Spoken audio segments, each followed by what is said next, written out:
Working for a super professional company, and he is super excited. But shortly after joining, he notices that people aren't really that professional. In fact, they're all kind of have their own agendas, and they're all kind of fighting over who gets the best projects, and they're all kind of not really getting along with each other, and they're pulling each other in different directions, and, well, they're not even really respecting each other very much. And now the once super focused, super excited, and super passionate about his job, Ali, is now becoming an underachiever. He is now discouraged and doesn't really like going to work as much. He's not as productive as he used to be, and, well, he's affecting the people around him. When Ali visits his colleague Marina, she tells him about a DCI culture study that took the average mean of how much productivity 100 people will do. In fact, 100 people in the normal company will do the work of, well, 100 people. And she also explained that in a poor culture, 100 people do the work of only 68 people, which basically means that a poor culture is 32% less effective than an average culture. But here's the cool part.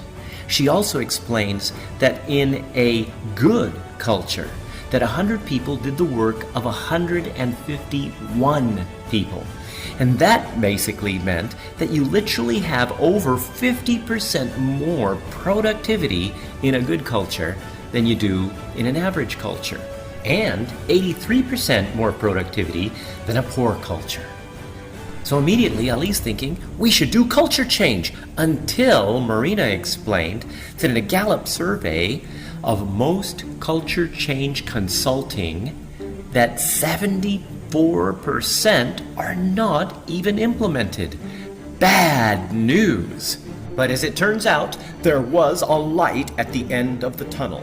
The directive communication approach, which takes only 2 weeks to start seeing visible results in culture change. And in today's instant society, where basically everybody needs everything now, it is absolutely essential to see instant results. Because if you don't, people will get discouraged, and the initiative usually doesn't get implemented. So Ali's thinking, well, gosh, if I can get instant results, I'll get people engaged and excited about the leadership change process. I'll be able to create an organization of superheroes. I'll be able to get people to align with the brand. I'll be able to get people passionate and excited about their jobs and about working with other people. I'll even be able to get people to be innovative and use their creativity to really make a difference in giving the company a competitive edge. I'll be able to have cooperation and productivity in the environment where people are always trying to support each other and work together as a team. I'll be able to have people who are really customer focused, a culture where people actually care not only about the external customers, but about themselves, the internal customers. And if I have this kind of culture, I don't want to just hire anybody. I want to hire people for cultural fit. And when Ali learns of the statistics from previous implementations of the directive communication revolution culture change, where employees have increased engagement by 41%, where people have increased cooperation up to 29%, where people have become more objective focused up to 22%, and where communication clarity has improved up to 37%.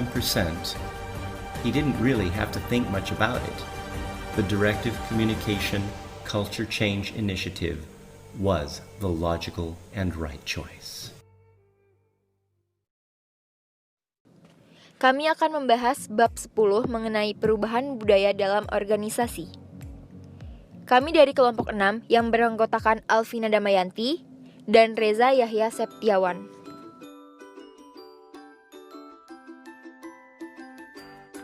Tujuan pembelajaran. Setelah membaca bab ini, mahasiswa akan mendapatkan pemahaman tentang mekanisme tertentu untuk mengubah budaya organisasi serta instrumen untuk mendiagnosis perubahan yang diperlukan. tekanan antara budaya nasional dan budaya organisasi dalam proses perubahan, terutama munculnya apa yang disebut budaya perusahaan internasional. Selanjutnya adalah pengertian perubahan organisasi. Sekarang menuju ke masa depan yang diinginkan untuk meningkatkan efektivitas organisasinya, tujuannya untuk mencapai cara baru atau memperbaiki dalam menggunakan resource dan kapabilitas dengan tujuan untuk meningkatkan kemampuan organisasi dalam menciptakan nilai dan meningkatkan hasil yang diinginkan kepada stakeholder. Perubahan organisasi adalah suatu proses di mana organisasi tersebut berpindah dari keadaannya. Selanjutnya ada pengertian budaya organisasi. Robbins tahun 1998 572 mengemukakan bahwa budaya organisasi sebagai nilai-nilai dominan yang disebarluaskan dalam organisasi yang dijadikan filosofi kerja karyawan yang menjadi panduan bagi kebijaksanaan organisasi dalam mengelola karyawan dan konsumen. Perubahan organisasi sebagai proses budaya. Yang pertama ada perubahan teknologi, perubahan dalam industri dan pasar, kebijakan diregulasi baru, dan yang terakhir ada peningkatan persaingan dan perkembangan ekonomi global. Selanjutnya ada proses perubahan. Lawrence 1989 menganjurkan pendekatan ganda untuk perubahan organisasi. Baik instrumen dan sifat sosial organisasi harus dipertimbangkan. Mengelola perubahan dalam arti memastikan kelanjutan jalannya organisasi, penugasan ulang tugas, dan menjaga stabilitas secara keseluruhan mungkin diperlukan dalam proses, tetapi itu tidak cukup. Yang juga dibutuhkan adalah bimbingan yang inspiratif, seorang pemimpin yang melibatkan pikiran oleh orang melalui visi. Menurut Lawrence, pikiran kita adalah wadah budaya dan dengan demikian memberi makna dan bimbingan pada pengalaman kita. Pikiran tidak dapat dikelola, tetapi dapat diubah melalui para pemimpin yang menginspirasi, yang menyebarkan visi, yang mendukung makna baru. Mekanisme perubahan. SIN 2004 menjelaskan beberapa cara yang memungkinkan seorang pemimpin untuk menanamkan dan memelihara budaya perusahaan. Cara seperti itu dapat digunakan untuk mengubah budaya organisasi. Dia juga mendaftar apa yang disebutkan artinya sekunder. Ini adalah mekanisme untuk membentuk dan memperkuat budaya yang hanya efektif jika konsisten dengan cara utama. Ada desain dan sistem organisasi, sistem dan prosedur yang digunakan, upacara dan ritual yang digunakan dalam suatu organisasi, desain dan tata letak ruang fisik organisasi, kisah, peristiwa, dan orang-orang penting, pernyataan formal dari filosofi organisasi. Selanjutnya ada ubah mekanisme. Yang pertama ada evolusi alam, yang dua evolusi mandiri melalui terapi organisasi, yang ketiga ada evolusi terkelola melalui hibrida, empat mengelola revolusi melalui pihak luar, yang kelima ada perubahan yang direncanakan dan pengembangan organisasi, 6 rayuan teknologi, 7 perubahan melalui skandal, ledakan mitos, 8 inkrementalisme, 9 bujukan yang memaksa, 10 perputaran, 11 reorganisasi, kehancuran, kelahiran kembali. Langkah-langkah yang dapat diambil untuk mengelola perubahan yaitu unfreezing, changing and movement, dan terakhir ada refreezing. Selanjutnya ialah bisakah budaya organisasi benar-benar dirubah? Analisis oleh Deal and Kennedy tahun 2000 mencerminkan keyakinan bahwa budaya organisasi berakar dalam terutama jika berada dalam tahap paruh-baya atau kedewasaan. Budaya yang telah berkembang bersama organisasi dan diwariskan dari generasi ke generasi akan sulit untuk diubah dan melibatkan segala macam hubungan antara individu dan subkelompok. Jika faktor eksternal yang dirujuk pada bab 7 diyakini memiliki pengaruh yang kuat terhadap budaya organisasi, nilai, keyakinan, dan perilaku yang dibawa karyawan ke dalam organisasi, maka terdapat sedikit keyakinan bahwa organisasi dapat diubah kecuali lingkungan eksternal berubah.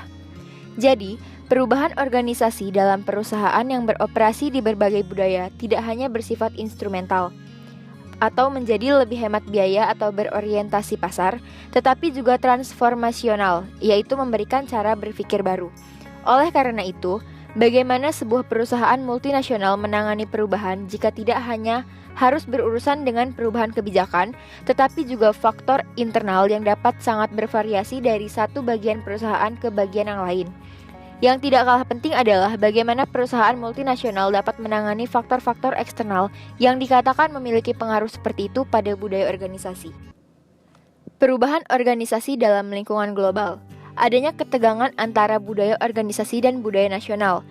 Masalah pertama yang akan dibahas adalah dijelaskan secara singkat di bagian 1, ketegangan antara budaya organisasi dan budaya nasional. Adler pada tahun 2002 bertanya apakah nilai-nilai organisasi dengan cara tertentu mengesampingkan atau mengencerkan budaya nasional lingkungan organisasi. Dia mengacu pada penelitian penting yang dilakukan oleh Lauren pada tahun 1980-an. Kesimpulannya adalah bahwa perbedaan budaya di antara para manajer yang bekerja untuk perusahaan multinasional secara signifikan lebih besar daripada perbedaan budaya di antara para manajer yang bekerja untuk perusahaan di negara asalnya. Meskipun terbatas pada manajer barat, penyelidikan Lauren menunjukkan bahwa persepsi kolektif organisasi yang terikat secara nasional tampaknya tidak berkurang dengan cara apapun melalui bisnis internasional. Selanjutnya ialah memetakan perubahan budaya perusahaan. Pada tahap ini, ada baiknya melihat kerangka acuan yang digunakan dalam survei yang dilakukan oleh Despard dan kawan-kawan pada tahun 1997 untuk memungkinkan isu perubahan budaya perusahaan dibawa lebih jauh. Yang pertama ada budaya hierarki, yaitu menghargai tradisi, kontinuitas, rasionalisasi, dan regulasi. Ini lebih berfokus pada masalah internal daripada eksternal dan menghargai stabilitas dan kontrol atas fleksibilitas dan kebijaksanaan. Ini adalah model organisasi perintah dan kendali tradisional yang dapat bekerja secara efektif jika tujuannya adalah efisiensi dan lingkungan organisasi stabil dan sederhana. Selanjutnya ada budaya pasar, yaitu juga menghargai stabilitas dan kontrol tetapi lebih fokus pada masalah eksternal daripada internal. Budaya ini menghargai keuntungan, produktivitas, keunggulan kompetitif, dan prestasi. Selanjutnya budaya klan, yaitu berfokus pada masalah internal dan fleksibilitas dan kebijaksanaan daripada mencari stabilitas dan kontrol. Itu menghargai semangat tim, partisipasi, konsensus, dan dukungan timbal balik. Dan yang terakhir ada budaya adokrasi, yaitu berfokus pada masalah eksternal dan nilai-nilai fleksibilitas. Nilai-nilainya adalah kemampuan beradaptasi dan juga inovasi. Ini adalah contoh perusahaan yang melakukan perubahan budaya organisasi, yaitu perusahaan Nokia yang sempat berhasil merajai pangsa pasar handphone dari tahun 2000 sampai dengan 2010. Munculnya pesaing-pesaing baru yang membawa teknologi yang lebih canggih, seperti Samsung dengan Android-nya, Apple, dan juga BlackBerry membuat pangsa pasar dari Nokia menurun drastis, dan perusahaan tersebut hampir kolaps karena dirasa teknologi mereka tertinggal dibanding dengan pesaingnya. Akhirnya, para petinggi Nokia sepakat untuk mengubah budaya organisasinya yang berpikiran bahwa OS Symbian milik Nokia adalah yang terbaik dan tercanggih.